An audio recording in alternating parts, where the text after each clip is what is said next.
अस्सलाम वालेकुम। आज का हमारा टॉपिक है ओलिगोसैकेराइड्स। ये कार्बोहाइड्रेट्स की दूसरी क्लासिफिकेशन है। पहले मोनोसैकेराइड था और अब ओलिगोसैकेराइड। मोनोसैकेराइड में सिर्फ सिंगल सैकेराइड यूनिट होता है। ओलिगोसैकेराइड में 2 to 10 सैकेराइड यूनिट्स होते हैं।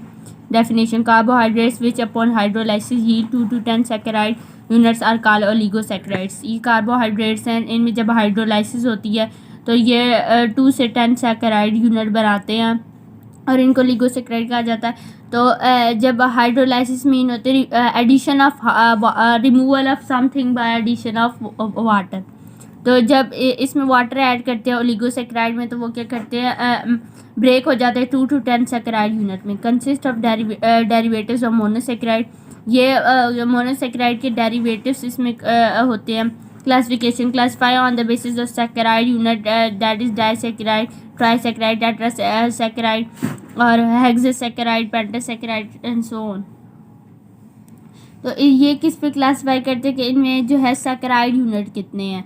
अगर 2 हैं तो डाइसैकेराइड, 3 है तो ट्राइसैकेराइड, 4 है तो टेट्रासैकेराइड, 5 है तो पेंटासैकेराइड, 6 है तो हेक्सासैकेराइड, 7 है तो हेप्टासैकेराइड, 8 है तो ऑक्टासैकेराइड। तो इसी तरह जो है ना वो है। तो जो सबसे इम्पॉर्टेंट ओलिगोसैकेराइड है वो डाइसैकेराइड है। मोस्ट कॉमन ओलिगोसैकेराइड, जो सबसे कॉमन ओलिगोसैकेराइड वो कौन सा है? डाइसैकेराइड। डाइसैकेराइड जिसमें 2 सैकेराइड हो, ट्राइसैकेराइड जिसमें 3 सैकेराइड हो, टेट्रासैकेराइड जिसमें 4 सैकेराइड हो, पेंटासैकेराइड जिसमें 5 सैकेराइड हो और हेक्सासैकेराइड जिसमें 6 सैकेराइड हो। Disaccharide: 2 monosaccharide combine to form a disaccharide. 2 monosaccharide वो कंबाइन होते हैं और बनते हैं डाइसैकेराइड। तो जो ट्राइसैकेराइड होते हैं उसमें 3 मोनोसैकेराइड कंबाइन होते हैं तो ट्राइसैकेराइड बनता है। टेट्रासैकेराइड में 4 मोनोसैकेराइड कंबाइन होते हैं, पेंटासैकेराइड में 5 मोनोसैकेराइड और इसी तरह सोन। काइंड ऑफ ओलिगोसैकेराइड: जो डाइसैकेराइड है वो ओलिगोसैकेराइड की काइंड है। टेस्ट: लेस स्वीट जो है, इसका जो टेस्ट है वो लेस स्वीट है। सॉल्युबिलिटी: लेस सोल्यूबल है। इसके जो है वो लेस स्वीट टेस्ट है और लेस सोल्यूबल है। Hydrolysis to give monosaccharide. जब हाइड्रोलाइसिस होती है तो क्या करते हैं, मोनोसैकेराइड प्रोड्यूस करते हैं। General formula C12H22O11। ये डाइसैकेराइड का जनरल फार्मूला है C12H22O11 और एग्जांपल है मेल्टोज, लैक्टोज, सक्रोज। तो ये जो है डाइसैकेराइड का वो है जनरल फार्मूला C12H22O11। एग्जांपल इसकी है मेल्टोज, लैक्टोज, सक्रोज। तो सबसे फर्स्ट एग्जांपल हम पढ़ेंगे सक्रोज। ये है C12H22O11। इस पे अगर वाटर ऐड कर दो तो ये 2 मोनोसैकेराइड C6H12O6 प्लस C6H12O6। तो इसमें 22 था, 12 12 24, 22 और 2 24। इसमें कार्बन 12 है, 6 6 12, O11 12, O6 6 12। Next sucrose, cane sugar, commonly known as cane sugar. जो सक्रोज होता है उसे कैन शुगर भी कहा जाता है। Transport disaccharide, in plants it is called transport disaccharide. जो प्लांट्स में इसे ट्रांसपोर्ट डाइसैकेराइड कहते हैं। सक्रोज को प्लांट्स में ट्रांसपोर्ट डाइसैकेराइड कहते हैं। Usually uses widely use as sweetener at homes for making sweet dishes. तो ये स्वीटनर के तौर पर घरों में यूज़ होता है ताकि स्वीट डिशेस उससे बनाई जाए। Prepared food in plants is transported in the form of sucrose. तो जो प्लांट्स में फूड प्रिपेयर हुआ होता है तो वो किसकी मदद से जो है वो ट्रांसपोर्ट किया जाता है, सक्रोज की मदद से। तो इधर था कि जो है in plants it is also called transport disaccharide और prepare food in plants is transported in the form of sucrose. जो प्रिपेयर फूड है वो ट्रांसपोर्ट किए जाते हैं सक्रोज की फॉर्म में। Very soluble and can therefore be moved efficiently. Very soluble and can therefore be moved efficiently in high concentration in plants. ये बहुत सॉल्युबल होते हैं और जो है वाटर सॉल्युबल होते हैं और हाई जब जो है प्लांट्स में हाई कंसंट्रेशन होगी तो ये एफिशिएंटली मूव हो जाते हैं। रिएक्टिवली अनरिएक्टिव केमिकली। तो ये अनरिएक्टिव, तकरीबन ये अनरिएक्टिव होते हैं। Formation form by the condensation of glucose and fructose ये ग्लूकोज और फ्रक्टोज की कंडेंसेशन से फॉर्म होते हैं। फर्स्ट है ग्लूकोज का स्ट्रक्चर।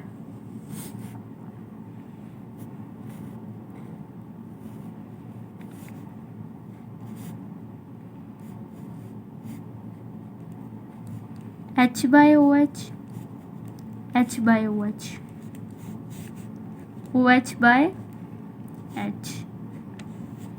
H/OH, CH2OH/H, 1 2 3 4 5 और ये 6 कार्बन।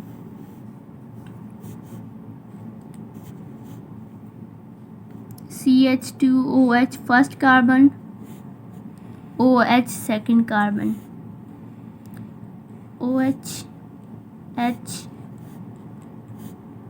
H/OH, CH2OH और H। तो ये अल्फा ग्लूकोज है और ये बीटा फ्रक्टोज है। ये इससे मैंने ये रिमूव कर दिया। ये हाइड्रोजन कौन से फर्स्ट कार्बन से, ये हाइड्रोक्सिल ग्रुप है और ये हाइड्रोजन जो है सेकंड कार्बन से। ये सेकंड कार्बन था, ये वाला फर्स्ट कार्बन था, ये थर्ड कार्बन, ये फोर्थ कार्बन, ये फिफ्थ कार्बन और ये वाला सिक्स्थ कार्बन। तो ये मैंने सेकंड ग्रुप से एक हाइड्रोजन और दूसरे ग्रुप से और ग्लूकोज के फर्स्ट कार्बन से जो है वो हाइड्रोक्सिल ग्रुप मैंने रिमूव किया। तो क्या किया कि ये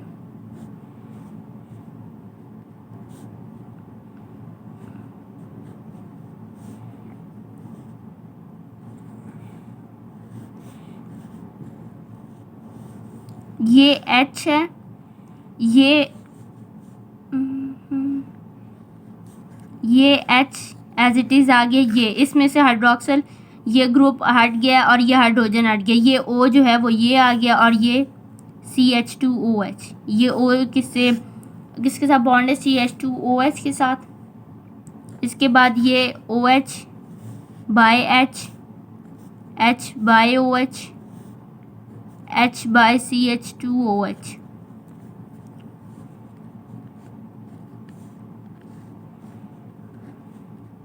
H/OH, OH/H, H/OH, H/CH2OH। तो ये एज इट इज़ सेम है, दोनों स्ट्रक्चर बिल्कुल सेम है। बस इसमें ये कि ये वाटर रिमूव हो गया और ये कहाँ गया है? H2O में। तो ये क्या बन गया? अल्फ़ा 1 2 मतलब एक जो फर्स्ट कार्बन से एक सेकंड कार्बन से जो है वो रिमूव है, ग्लाइकोसिडिक लिंकेज।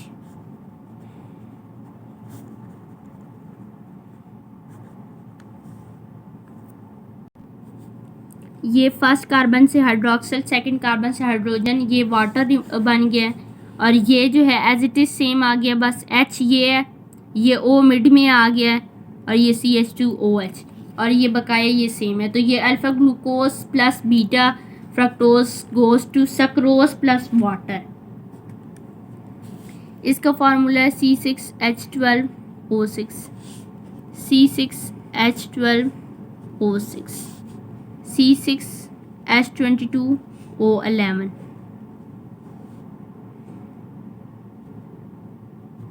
ये सक्रोज का फार्मूला है और ये सक्रोज जो है वो डाइसैकेराइड है। तो डाइसैकेराइड का जनरल फार्मूला ये है C12H22O11।